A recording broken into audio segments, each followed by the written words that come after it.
Baik teman-teman, kita lanjut ke soal nomor 5, yaitu bentuk negara Indonesia berdasarkan hasil keputusan KMB ataupun konferensi meja bundar, yaitu ya. Jadi teman-teman, untuk menjawab soal ini kita ingat saja bahwasanya KMB itu dilaksanakan karena Belanda ingin mengakui kemerdekaan Indonesia, tetapi dengan syarat ya, Indonesia harus berbentuk RIS ataupun Republik Indonesia Serikat ya. Berarti jawaban dari soal ini tentunya adalah yang A ya, teman-teman. Artinya bentuk negara Indonesia itu harus berbentuk serikat. Ya. Selain bentuk dengan Republik Indonesia Serikat ya, konstitusi juga harus dibuat oleh kerajaan Belanda ya, yaitu konstitusi RIS. Kemudian keputusan KMB yang ketiga adalah kedaulatan akan diserahkan pada tanggal 30 Desember tahun 1949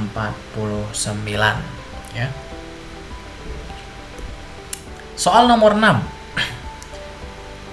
ya. Jadi teman-teman, dengan melihat soal kita bisa langsung let's go ke kalimat yang terakhir ya.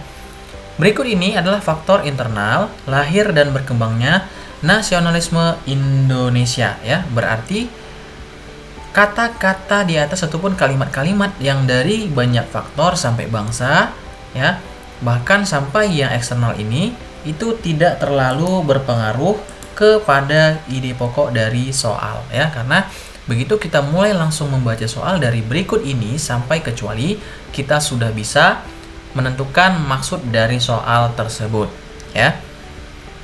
Berarti soal ini maksudnya adalah faktor eksternal dari berkembangnya nasionalisme di Indonesia ya, karena di sini ada kata kecuali ya. Faktor internal kecuali berarti adalah faktor eksternal ya. Dari jawaban ya, opsi-opsi ini kita bisa menentukan jawabannya dengan cara kita pahami satu persatu ya. Nah, yang A, ada pergerakan bangsa terjajah di Asia ya. Berarti ada negara-negara di luar dari Indonesia yang masih satu kawasan di benua Asia. Berarti masuk ke eksternal. Kita keep dulu ya. Kemudian ada pengaruh golongan peranakan. Nah, ini merupakan warga negara Indonesia ya, seperti etnis Tionghoa ataupun etnis Tamil ya dari India. Itu mereka merupakan faktor internal ya, karena mereka sejatinya sudah bagian dari warga negara Indonesia. Dan yang C ya, penderitaan yang dialami oleh seluruh rakyat ya, berarti ini masih ke dalam kategori internal ya. Kemudian yang D, adanya diskriminasi rasial, ini juga masuk internal. Kemudian munculnya golongan terpelajar, itu juga merupakan bagian dari faktor internal. Berarti satu-satunya faktor eksternal pada soal ataupun jawaban dari nomor 6 ini adalah yang A ya, yaitu pergerakan bangsa terjajah di Asia. Ya, jadi kata kuncinya adalah dari sini ya teman-teman. Tidak perlu lagi kita baca dari yang atas karena akan menghabiskan waktu TWK kita yang sangat berharga. Ya, untuk faktor internal dan eksternal bisa teman-teman baca di pembahasan berikut ini ya. Nah, untuk soal nomor 7 ya, bisa nggak kita coba langsung ke bawah ya, kita baca dulu. Sikap Pak Kasman ya, itu mencerminkan pelanggaran nilai integritas dan core values bagi ASN ya. Berarti kita harus membaca dari atas sampai ke bawah ya, dengan teknik membaca cepat ya. Dan kita temukan kata kunci dari intisari dari paragraf ini ya. Pak Kasman merupakan sekda Provinsi X. Ketika menjabat, banyak keluarga yang mendatangi rumahnya.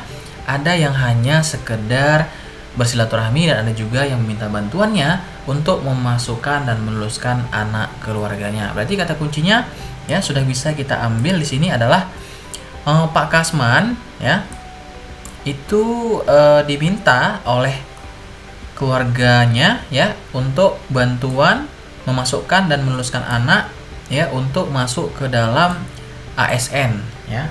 Nah, berarti di sini sudah ada unsur nepotisme ya. Jadi ketika teman-teman sudah dapat poinnya ya, jangan dilanjutkan lagi pembacaan dari paragraf ini ya, akan menghabiskan waktu ya. Berarti Pak Kasman ini sudah bersikap ya nepotisme ya, artinya dia menggunakan jabatannya untuk kepentingan keluarganya ya, ataupun kerabat-kerabatnya. Tentunya sikap Pak Kasman berikut ini sudah mencerminkan pelanggaran nilai integritas ya dan core values bagi ASN, itu terutama nilai yang mana ya. Kita tentukan di pembahasan ya. Dan ternyata ini sudah melanggar poin tanggung jawab ya dan poin akuntabel. Ya, berarti jawabannya adalah yang B ya. Karena prinsip dari tanggung jawab itu adalah bertanggung jawab berarti berani mengakui kesalahan dan menerima sanksi ya. Kemudian seseorang yang diserahi amanah dan tanggung jawab sebuah jabatan harus menjalani peran dan tugas jabatannya itu sebaik-baiknya. Yang ketiga, dia tidak diperkenankan menyalahgunakan posisi untuk kepentingan pribadi dan mengorbankan kepentingan orang banyak. Dan yang keempat, pemimpin yang bertanggung jawab akan melaksanakan tugas sebaik-baiknya. Jika anak buah melakukan kesalahan, dia ikut bertanggung jawab. Dan yang berikutnya adalah core values ASN akuntabel ya. Artinya melaksanakan tugas dengan jujur, kemudian menggunakan kekayaan dan barang milik negara dengan tanggung jawab, efektif dan efisien. Dan yang terakhir, tidak menyalahgunakan kewenangan jabatan ya. Berarti sudah menyinggung masalah integritas tanggung jawab dan core values ASN akuntabel. Jadi jawabannya adalah B. Baik teman-teman, kita lanjut ke soal nomor 8 ya. Nah teman-teman, ini panjang ya soalnya. Coba aja kita langsung menuju ke kalimat yang terakhir ya, yaitu berikut contoh sikap yang dapat dilakukan kaula muda yang didasari rasa nasionalisme kecuali. Nah, dari kalimat yang terakhir ini kita sudah bisa menentukan ide pokok dari soal ya. Berarti kita tidak perlu lagi membaca dari awal ya, yang itu tentunya menghabiskan waktu kita yang sangat berharga ya teman-teman. Nah, oke, langsung aja kita jawab di sini ya. Pilihannya A, memberikan izin kepada teman untuk tidak mengikuti belajar kelompok ketika ada kegiatan keagamaan. Oke, positif ya. Kemudian tidak menggunakan hak pilihnya atau golput. Nah, ini juga masuk ke yang negatif ya. Berarti dia tidak berpartisipasi ya dalam rasa kebangsaan ya ataupun nasionalisme. Ya, berarti kita keep dulu B sebagai jawaban yang salah. Kemudian yang C, melakukan pekerjaan yang tidak melanggar hukum. Ini bagus ya, good ya. Berarti sesuai dengan nasionalisme. Kemudian kritis dan tanggap memberi masukan kepada pemerintah terkait masalah yang sedang terjadi di dalam negeri termasuk penyalahgunaan wewenang. Ini kritis dan tanggap berarti dia masuk kategori positif ya dalam penerapan nasionalisme.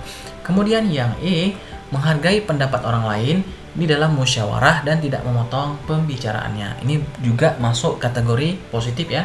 Nah, berarti jawaban yang tepat di sini adalah yang B ya.